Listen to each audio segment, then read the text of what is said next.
Local history, local culture, local events, your community.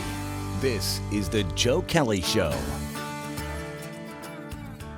Hi there, everybody. Welcome to the show. Thanks for joining us. Sheryl Pula is our guest. Sheryl is a retired reference librarian at Dunham Public Library. She's a very active local lecturer, and she has been on the, is it the staff, the board, the faculty at MVILR for 25 years. About that, yeah. Yeah, Yep. good for you. Mohawk Valley Institute for Learning in Retirement. Good. Yeah. You just told me that a minute ago and I forgot it already. Presenting a variety of programs. We're going to be talking today, maybe we'll talk about some other things if we have time, Sheryl, but we'll talk today about the Battle of Oriskany. Right. You lecture frequently on that, and you just did something with a library up in... And DeWitt. Yeah, DeWitt. What was that all about? They wanted to put this on YouTube? Yeah, they wanted to do a program on Oriskany, and actually I started doing this program on Oriskany for MVILR as part of one of the classes I taught up there. But they wanted to do a program on the Battle of Oriskany, so they asked me to come on St. Patrick's Day back in March and tape it because of the COVID, you know, you couldn't have meetings.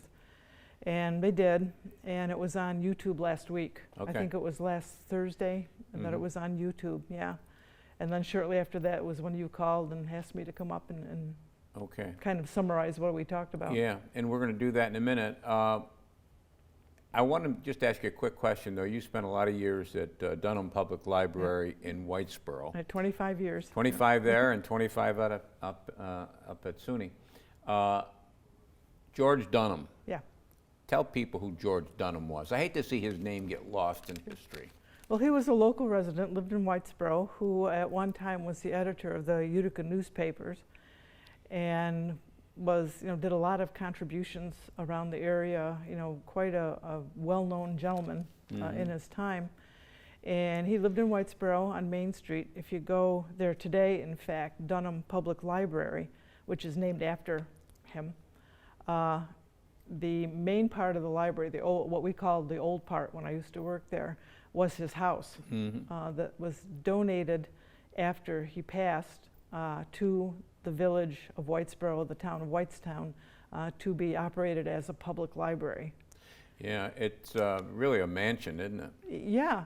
Yeah, I used to have my office up there when I was working there, and they had converted it over to offices, you know, and all the administrative stuff. They have upstairs what they called the Dunham collection, which were books that belonged to him and his family that were retained by the library, so you can go there and use them.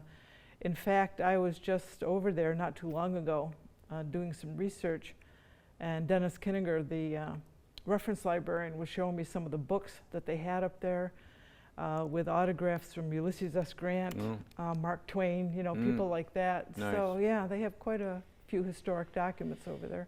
And he was big, George Dunham was big in helping people become U.S. citizens, yes, I know. He was big in Americanization. Yeah, and there is a bust of him on the Parkway in Utica, Holland Ave, is it Holland Ave? I believe so. Yeah, in the Parkway. Anyway, back to the Battle of Oriskany. Oriskany itself, where did the name Oriskany come from? Oriskany was originally Oriska, which was a Native American village at one time. And it was, at the time of the battle, it was called Oriska. It wasn't called Oriskany. Oriskany, Oriska, if I remember correctly, meant something like place of the thorns or something like place of the nettles, as you pointed out.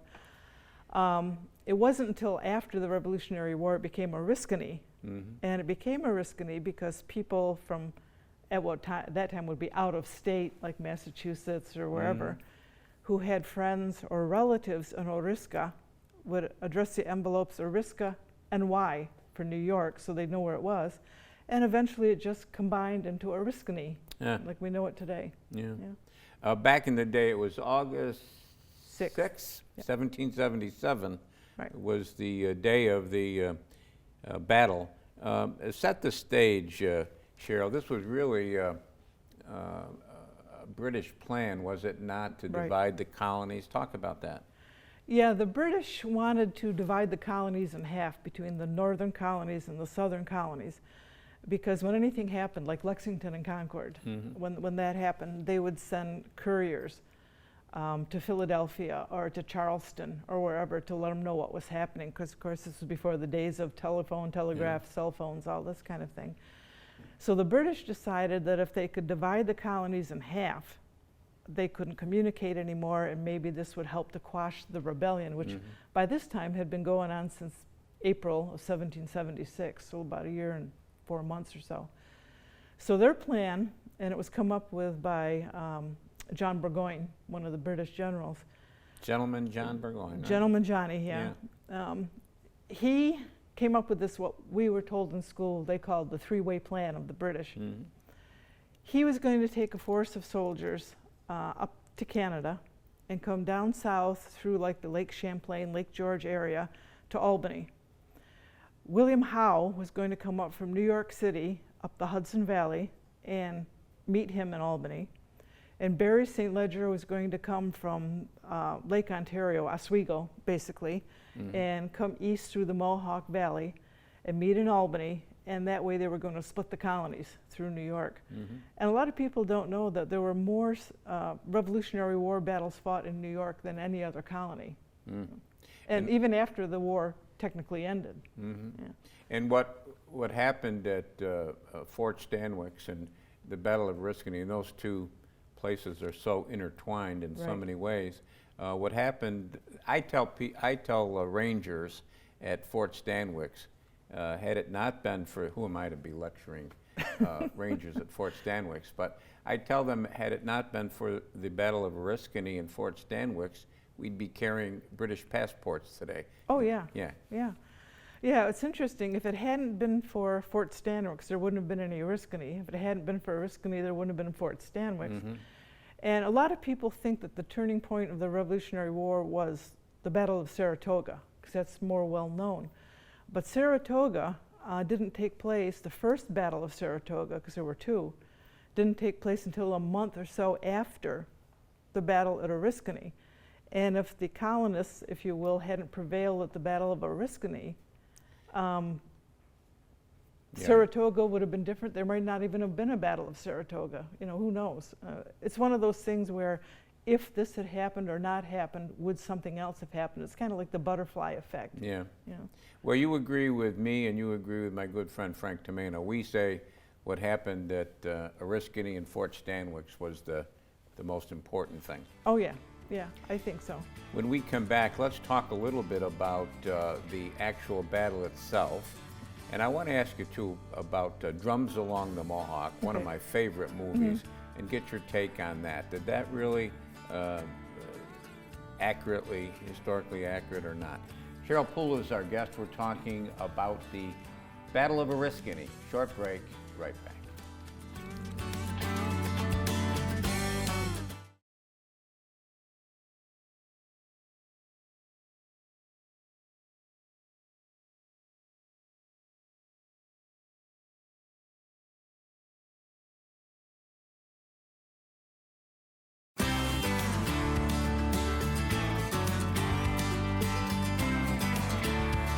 And welcome back, everybody. Thanks for sticking with us. Sheryl Pula is our guest. Sheryl lectures throughout the area on a variety of topics.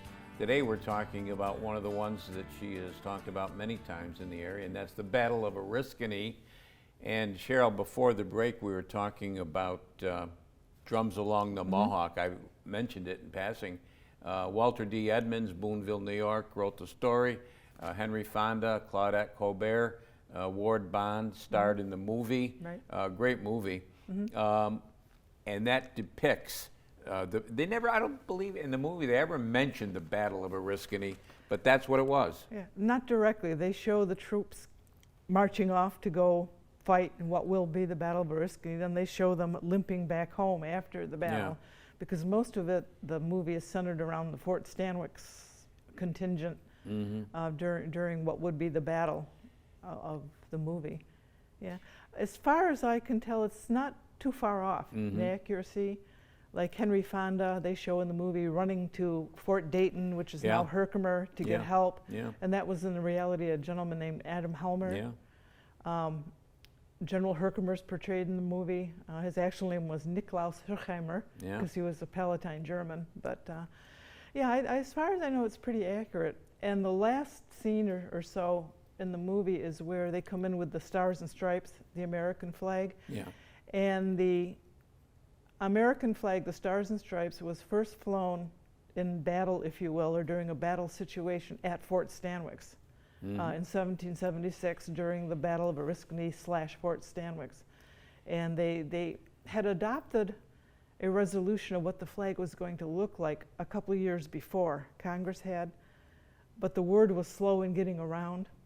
So what they did when they found out at Fort Stanwix via a Massachusetts regiment that had been sent to Fort Stanwix to reinforce it, they found out what the flag was supposed to look like. So what they did, the soldiers ripped up their white shirts to make the stripes and the stars. Some wives at the fort had red petticoats, so they ripped up the petticoats for the red stripes. And one of the officers in the fort donated his blue coat to make the blue canton or the blue field that they put the stars on. And they sewed it all together and raised it at Fort Stanwix during the siege of Fort Stanwix. So technically that was the first time in history that the Stars and Stripes had flown in battle. The battle itself, we're talking on both sides a total of how many people fighting, Sheryl? Well, there were about 750, give or take, in the fort. Herkimer had about 1,500 or so men with him, and the British had about 2,000. That was British troops, Native Americans, and Hessians, German mercenaries, who were being paid to fight for the British. The Native Americans played a big role in the Battle of Oriskany. The Oneidas were on our side. Yes. What Indians were on the British side? Just about everybody else. Yeah, it broke up their... The Oneidas and the Tuscaroras were fighting on our side.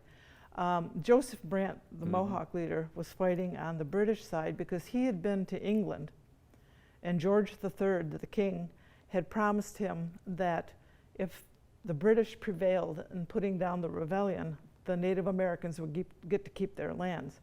If the Europeans, as the Indians called the American colonists, prevailed, then they would no longer be able to keep their land. So that's why most of the Iroquois Confederacy was on the side of the British.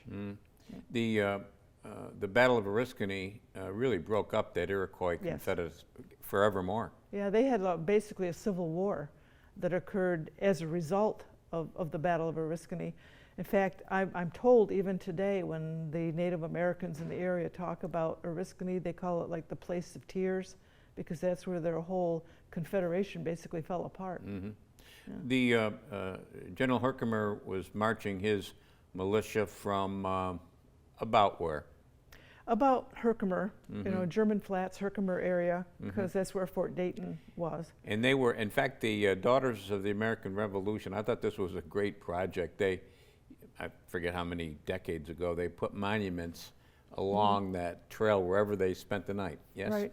And having worked at Dunham Library in Whitesboro for almost 25 years, there's a monument right out in front of the library on Main Street, because that's where Herkimer and his men camped the night before the Battle of Oriskany. So it would have been August 5th, 1777 when they camped there.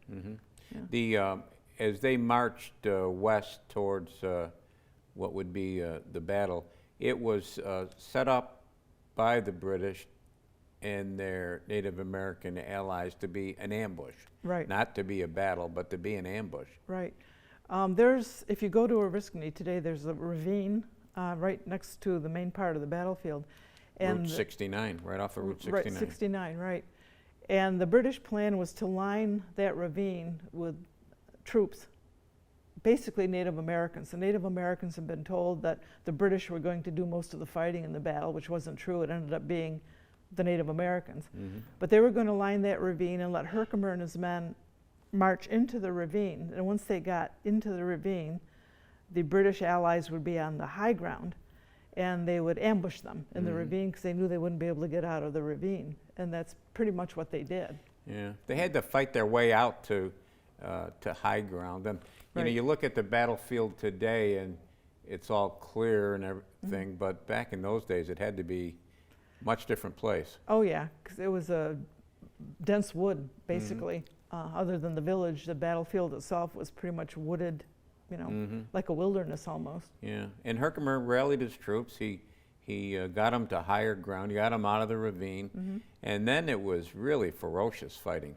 Yeah, they had to do the way he was able to get them up onto higher ground was right in the middle of the battle. There was a thunderstorm, so they had to wait because you couldn't fight with your powder getting wet, you know, and your guns and all this stuff. So he used the time to coordinate his troops, had them fight back to back, so they couldn't, you know, the Indians and the British couldn't sneak up on them. They would load their muskets in relays while one man was shooting, the other guy was reloading and stuff like this. So he got them to coordinate things, and that actually is what turned the tide of battle. Because when the battle resumed, the Americans and their allies were more well prepared to fight. But it became hand-to-hand eventually. You know, when they ran out of ammo and all this stuff, they were fighting with knives, with rocks, with tree branches, whatever they could come up with to fight this battle. And General Herkimer was wounded in the leg. Yes.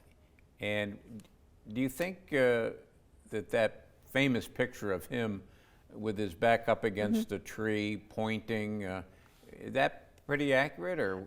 From what I've read, Yeah. yeah. His horse was killed, and he was pinned under the horse, and he'd gotten shot in the leg. So his officers got him out from underneath the horse and dragged him over to this tree and propped him up. They wanted to take him from the battlefield, but he said, no, I will face the enemy. And he kept directing the troops. Yeah. Yeah. How many days did he live after the battle? About 10. 10 days, okay. 10 days. Sheryl Pula is our guest. We're talking about the Battle of Oriskany. Short break, right back.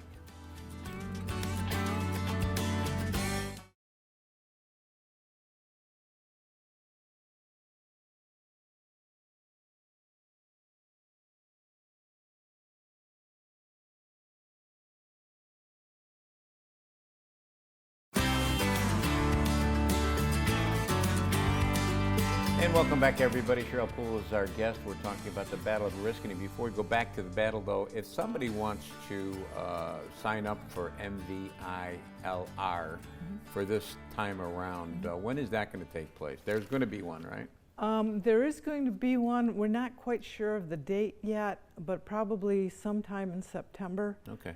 Because being that we're relocating to a new facility, Right. It's going to take time to do the paperwork and all this stuff. But I was at a curriculum meeting this morning, and they were talking about around the middle of the second week of September to have an open house where people can come and see what courses are going to be offered and sign up. Well, maybe for that. somebody from the organization can come on here and talk about Sure. some of the things that are going to be going on this fall. Yeah, our committee meets every Tuesday, so Okay. I'll make Yeah. myself a note to Please do. get someone to come Please do. The battle, as you were describing, very bloody, and when they left the battlefield, I'll ask you who won in a second, but when they left the battlefield, the Americans did not take or bury their bodies, did they? up. No, they didn't. They left them basically where they lay. Yeah. Yeah, because And- we don't like to say retreat, we say tactical withdrawal. Yeah, yeah. And it was, I guess it was left up to Benedict Arnold before he became a traitor. It was up to General Benedict Arnold, who came through with his troops. How long after that, Sheryl? Well, he came through, actually the siege of Fort Stanwix was lifted around the 10th or 11th or so of August, when General St. Leger, the British general, had sent 3 surrender requests to Peter Gansevoort, the commander of Fort Stanwix, and he basically said, no way, we're not going to surrender, and they didn't. So Gansevoort had sent his second-in-command, Marinus Willett, and a couple other officers to break through the British lines and get to Fort Dayton to ask them to send a relief column. Well, they had already heard what was going on, so the word got to Benedict Arnold, so he brought a relief column to Fort Dayton and came towards Fort Stanwix, and he and Willett passed, because Willett didn't know he was there, Arnold didn't know he was there.